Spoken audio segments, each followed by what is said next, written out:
ఎందుకు నిన్ను నీవు ఎప్పుడు తక్కువ అంచనా వేసుకుంటూ ఉంటావు? ఎందుకని? ఇది నా తప్పిదం వలన, ఇది నా పాపం వలన, ఇది నా బలహీనత వలన అని ఎందుకు అనవసరంగా మీదేసుకుంటూ కూర్చుంటావు? ఆలోచన చేయి. నీకు జరిగే ప్రతి విరోధమైన సంఘటన నీ పాపం వలననే కాకపోవచ్చు. అలాగని నీకు జరిగే ప్రతి మేలు నీ నీతి వలన కాదు. అది కూడా గుర్తుపెట్టుకోవాలి. ఇలాంటి పరిస్థితులలోనికి మనం వెళ్ళినప్పుడు మాయోపాయమైనటువంటి మార్గంలోనికి వెళ్ళాల్సిన పరిస్థితి వస్తుంది. కపటదారులలోనికి వెళ్ళాల్సిన పరిస్థితి వస్తుంది. ఆత్మ సంబంధమైన విషయంలో దేవుడు విశ్వాస మూలమును బట్టి మనల్ని పిలిచెను, కానీ మన క్రియల వలనైనను మన నీతి కార్యముల వలనైనను కాదని ఎప్పుడు మనం గుర్తుపెట్టుకోవాలి. అలాగైతే ప్రతిదినం ఆయన కొరకు బ్రతకటం అది తప్పనిసరి. ఆయన ముఖమును చూస్తూ, ఆయన మాట వింటూ ఈ జీవన మనుగడలో, జీవన యాత్రలో సాఫీగా సాగిపోవాలి. కష్టములు వచ్చినా ఆయన సన్నిధి మనతో ఉంటుంది, దుఃఖములు వచ్చినా ఆయన సన్నిధి మనతో ఉంటుంది. గనుక దేవుని సంకల్పము నీ ఎడల నీ నీతి క్రియల వలన లేదా నీ యొక్క అవినీతి క్రియల వలన ఆధారపడి ఉండలేదని జ్ఞాపకం చేసుకోవాలి. అప్పుడే నీతిలోనికి మరింత పైమెట్టు ఎక్కగలం. ఇదే సూత్రం.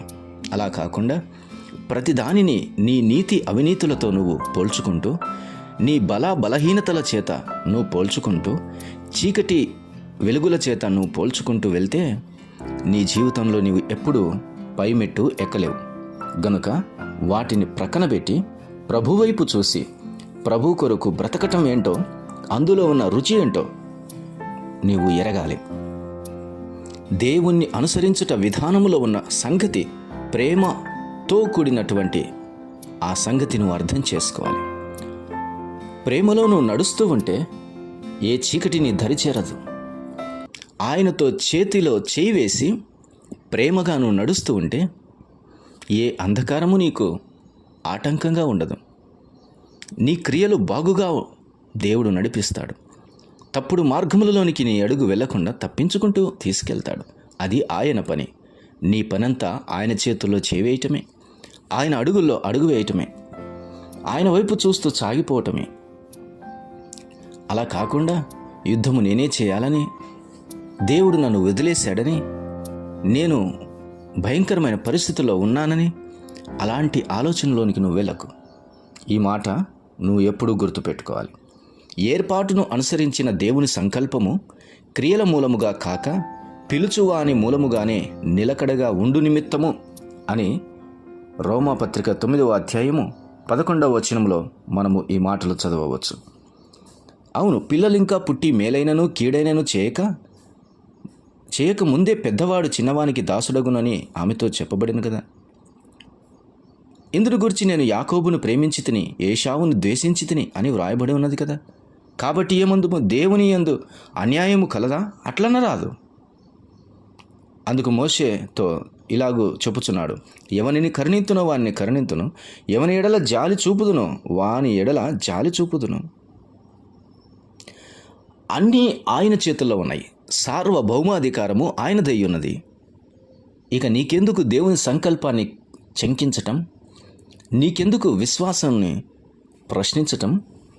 నీకెందుకు దేవుని ప్రేమను అనుమానించటం? దేవుడు నీ ఎడల తన కృపను అపారముగా కుమ్మరించి ఉండగా, కృపలో బలవంతుడో కమ్మని తిమోతికి పౌలు చెప్పినట్టుగా ఈరోజు దేవుడు నీకు చెబుతున్న సంగతి, కృపలో బలవంతులమై ముందుకు సాగిపోవాలి. ఇంకా మూలోపదేశముల దగ్గర కూర్చొని పాపమునకు చోటిస్తూ అపవాదితో సంభాషణ చేస్తూ చీకటి అంధకార కార్యాలతో నువ్వెందుకు వాదిస్తూ కూర్చుంటావు? అది నీ పని కాదు. సాగిపో. ఉదయమున సర్వోన్నతుడైన రక్షకుడు నిన్ను పిలుస్తుంటుండగా వెళ్ళు ఆయన పనిలో సాగిపోవటానికి. మహోన్నతుడైన దేవుడు తన చేనులో పనికి ఉదయాన్నే పిలుస్తుంటుండగా కొడవలి చేత పట్టుకొని వెళ్ళి పనిచేయి. సాయంకాలమునకు ఆయన జీతం ఇచ్చి పంపిస్తాడు. ఆయన నిన్ను ఆదరిస్తాడు, నీ దాహమును తీరుస్తాడు, నీకు తన ఆహారమునిస్తాడు. సంతోష గానములతో ముందుకు సాగిపో. ఈ లోకంలో ఉన్నదంతయు కేవలము నటన. దానివైపు చూడకు, ముందుకు సాగిపో. ప్రభు సెలవిస్తున్నాడు. అవును, పరిగెరుకొనుటకు వచ్చిన, పైరు కోయుటకు వచ్చిన పని ప్రభువుదని నువ్వు మర్చిపోవద్దు. పైరు కోయమని శిష్యులకు పని అప్పగించిన ప్రభువు ఆయనే. పరిగె ఏరుకొనుటకు రూతుకు అనుమతించిన వాడు కూడా ఆయనే.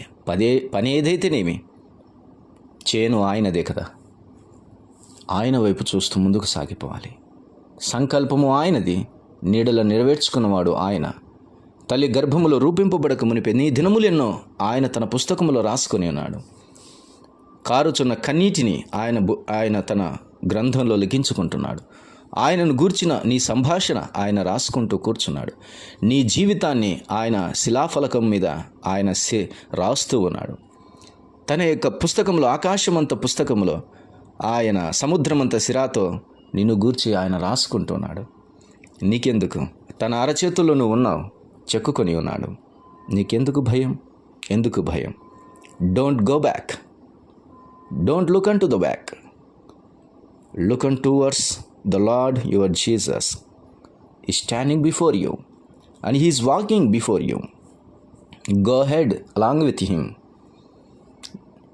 The cross is before you. The world is behind you. Don't look at the world. Look unto the cross. Look unto the cross. No turning back. No turning back. I have decided to follow Jesus. I have decided to follow Jesus. I have decided to follow Jesus. No turning back. No turning back. No turning back. No turning back. The world behind me, the cross before me. The world behind me, the cross before me. No turning back, no turning back, no turning back, no turning back. I have decided to follow Jesus. I have decided to follow Jesus. I have decided to follow Jesus.